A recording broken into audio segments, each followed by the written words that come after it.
শনিবার লা লিগায় মুখোমুখি হয় বার্সেলোনা ভার্সেস রিয়াল ভ্যালাডোলিড।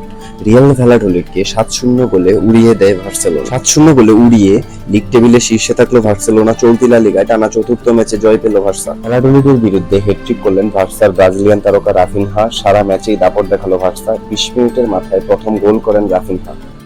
24 মিনিটে ব্যবধান বাড়ান রবার্ট লেভানডস্কি। প্রথমার্ধে সংযোজিত সময়ে ভার্সার হয়ে তৃতীয় গোল করেন জুলস কুন্ডে। এরপর দ্বিতীয়ার্ধে আরও 4 গোল করে ভার্সা।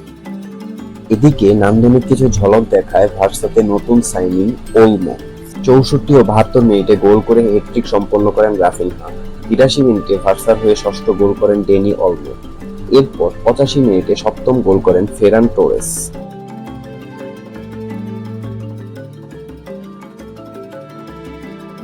গত কয়েক মরশুমের ব্যর্থতা ঝেড়ে ফেলে এবার ঘুরে দাঁড়ানোর চেষ্টা ভার্সার। নতুন কোচ ফ্লিক ভার্সা দায়িত্ব নেওয়ার পর এখন পর্যন্ত লা লিগায় জয়ের ভাগ 100%। এইদিকে এইবারে মরশুমের শুরু থেকেই ছন্দে আছে লেভানডস্কি। 4 ম্যাচে 3টিতেই গোলের দেখা পান তিনি। 4 ম্যাচে তার গোল সংখ্যা 4। লেভানডস্কি ভার্সাতে আসার পর কিছু জিততে পারেনি এখন পর্যন্ত ভার্সার জন্য। আপনাদের কি মনে